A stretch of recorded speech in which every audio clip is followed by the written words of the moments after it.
काट बाट बन रहा, कटु वचन तो सज्जन शहर बोल से शहर नहीं जा। सज्जन पुरुषों से उसकी तुलना की गई है कि जिस प्रकार से काट बाट, काटना पेड़ों का काट लेना, जमीन को खोद लेना, और जिस प्रकार से ये बर्दाश्त करती है, तो सज्जन पुरुष भी इस पृथ्वी माता की तरह बर्दाश्त कर ले। तो बात थी सुबह की। सुबह के टाइम में देखे होंगे बड़ी अच्छी अच्छी वाणी बोलते हैं। एक यहाँ अपने इस ओर तो होता ही है, तीतर पक्षी देखा होगा।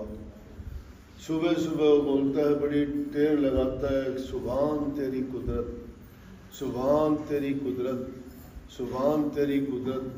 वो भी परमात्मा के गुण गाता है कि हे परमात्मा, तेरा ही किया खुआया है सब, तेरी इच्छा से सब कुछ चलता है। ये तो इंसान ही है जो अपने दुनियादारी के कामों के सिवाय इसको कुछ याद नहीं रहता। ये तो सोते जब से पूरा दिन सोता है तो भी इसको अपना स्वार्थ की बातें लगी रहती हैं। लेकिन ये सोचना चाहिए कि जिसने हमें सब कुछ बख्शा है, जिसके कारण हमें सब कुछ मिलता है, उसको अगर हम सबसे पहले मना लेंगे, उसको याद करेंगे, तो हमारा बिगड़ा हुआ काम भी संवर जाएगा। जिस काम में हमें नज़र आता है नुकसान होगा, उसमें भी हमें वो फ़ायदा देगा। क्योंकि जिस चीज़ की शुरुआत अच्छी हो जाती है उसका अंत भी हमेशा अच्छा होता है। तो दिन की शुरुआत अच्छे काम से करो, खुश होके करो। कई लोगों की आदत होती है कि दिन निकलते ही वो कुछ ना कुछ उल्टा सीधा बोलना शुरू कर देते हैं। तो इंसान को अपनी वाणी पर भी कंट्रोल रखना चाहिए। बोल चाल सब सोच समझ के ही उनको कहना चाहिए, जिससे किसी दूसरे का भी मन ना दुखे, खुद को भी बुरा ना लगे। और जब अच्छा हंसते खेलते तुम्हारे दिन की शुरुआत होगी तो तुम्हारा सारा दिन खुशी से बीते। कई बार होता क्या है कि देखते देखते कोई चीज़ ऐसी हो जाती है जिसके कारण सारा दिन कहते हैं कि मूड खराब कर, और दिन के टाइम में और दूसरी बातें भी जब सही नहीं गुजरती तो कहते हैं आज उस दुष्ट आदमी का चेहरा देखा था इसलिए आज ऐसा हो रहा है मेरा। मतलब वो चाहे कोई भी नेक इंसान भी क्यों न हो, उसको उसके कुछ बोलने कहने के कारण उसको बुरा ही बोल देते हैं। तो हमें सबसे पहले चाहिए, हमारे ऋषियों ने, महर्षियों ने, संतों ने, महापुरुषों ने सुबह के टाइम को ब्रह्म मुहूर्त कहा था।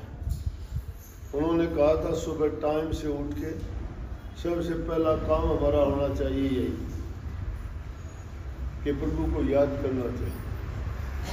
उसके लिए कोई ज़रूरी नहीं है कि पहले स्नान करो या कोई तुम अपने वस्त्र दूसरे पहनो या कोई धूप बत्ती दीपक जलाओ। ये तो बातें रहेगी कि परमात्मा इनसे खुश नहीं। परमात्मा खुश होता है इंसान के अच्छे कामों से, अच्छे कामों से और शुभ बोलने से, अच्छा बर्ताव व्यवहार करने से।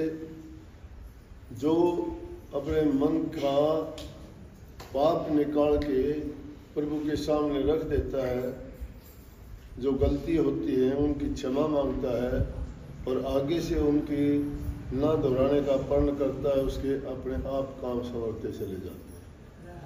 लेकिन जो किसी अपने इष्ट को मानता ही नहीं, किसके सामने वो कहेगा?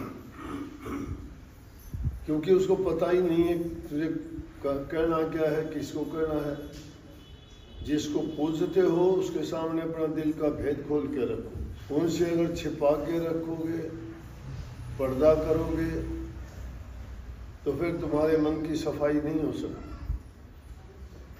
मन की सफाई करना चाहते हो तो जो भी तुम्हारे मन के अंदर मैल छिपा हुआ है, भरम है या कोई भी ऐसे पाप कर्म है, उनको खोल के कह दो। जिस दिन तुम खोल के कह दोगे ना, उसी दिन तुम्हारा मन साफ हो जाएगा। तुम देखोगे कि तुम्हारे दिमाग पर जो वज़न था, सबसे बुरा वज़न इंसान को बातों का होता है। कई बार आदमी अपने दिल की बात नहीं कह सकता, वो बात उसके दिमाग पर वज़न बढ़ जाता है और उसको परेशान करता रहता है, लेकिन जब वो बात बाहर निकल जाती है वो हल्का हो जाता है। हर चीज़ इंसान के दिमाग से चलती है। सोच अगर बुरी हो जाती है, किसी बात को सोचते हो तो वज़न दिमाग पे गया। बाहरी वज़न आप ढो सकते हो शरीर से, उससे नहीं तुम थकते हो। थकता है इंसान अपने विचारों की गिरावट के कारण, अपने खोटे और बुरे कामों के कारण। इसलिए अपने कर्म को सुधारोगे, अच्छा करना चाहोगे तो सबसे पहले उठते ही प्रभु का स्मरण किया करो। तुम्हारा इष्ट है, गुरु है, तुम्हें नाम दीक्षा कोई मंत्र मिला है, वो एक बहाना है प्रभु को याद करने का। और फिर जो बातें उसमें हैं उन बातों के कारण वो बातें तुम्हारे हृदय को, तुम्हारे विचार को पवित्र करेंगे, तुम्हारा जीवन पवित्र होगा, तुम्हारे मन की सफाई होगी, मन में जो कचरा भरा हुआ बाहर हो जाएगा। अरे घर में उठते ही रोजाना बुहारी निकालते हो, सफाई करते कि नहीं करते, स्नान करते हो कि नहीं करते, मंजन करते हो दांतों में नहीं करते। इन बाहर की चीज़ों की जितनी सफाई की जरूरत है उससे ज़्यादा सफाई की जरूरत है अपने रूह की, आत्मा की, हृदय की। मन की पवित्रता, शुद्धता, पवित्र मन होगा, उसी में पवित्र विचार होंगे। पवित्र विचार होंगे वही इंसान संतुष्ट होगा, सुखी होगा। जिसके विचार बुरे हैं, अब वो बुरे विचार संग बढ़ाता है, उसके कर्म बढ़ाते हैं। आसपास का जो जीवन है वो उसके विचारों पर बड़ा प्रभाव डालता है। इंसान को अच्छी जगह में बैठना चाहिए, अच्छे इंसानों का संग करना चाहिए और सोच अपनी अच्छी रखनी चाहिए। तो सुबह उठ के ये प्रार्थना करनी चाहिए कि दुष्ट संग ना दिए विधाता, किसी दुष्ट का संग ना मिले, मेरी गलतियों को क्षमा करना। मैं इस माया देश का एक पिछड़ा हुआ और नासमझ जीव हूँ, मेरे से गलतियाँ होती रहती हैं, अपराध होते रहते हैं। आप सर्वशक्तिमान हो, सर्वज्ञाता हो, आप मेरे अवगुणों को माफ़ करो और मुझे सद्बुद्धि दो कि आगे के जीवन में मेरे से ना हो। सुबह उठ के जो लोग ऐसी प्रार्थना करते हैं सच्चे मन से प्रभु के सामने अपने आप को समर्पण के साथ, समर्पण का मतलब है सब कुछ उनका सौंपने के बाद जो ऐसे ख्याल और विचार रखता है वो इंसान एकदम निखालस हो जाएगा। निखालस का मतलब बुरे विचारों से वो बरी हो जाएगा, साफ हो जाएगा। इसलिए ये ज़रूरी है कि सुबह उठते ही प्रार्थना किया करो, शब्द गाया करो, प्रभु का गुणगान किया करो।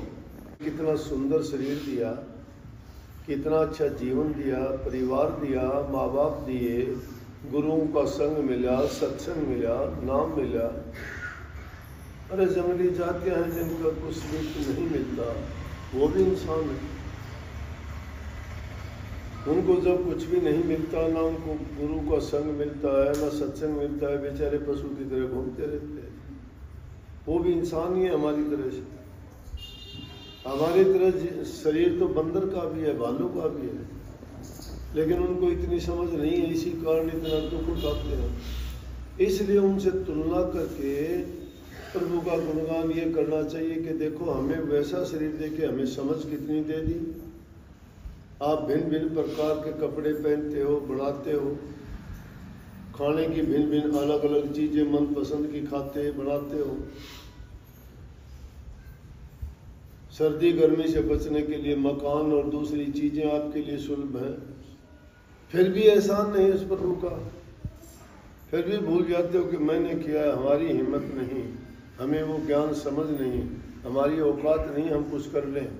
प्रभु की इच्छा होती है तभी सारे काम होते हैं। इसलिए जिसने हमें सब कुछ बख्शा है उसको भूलो ना, याद कर।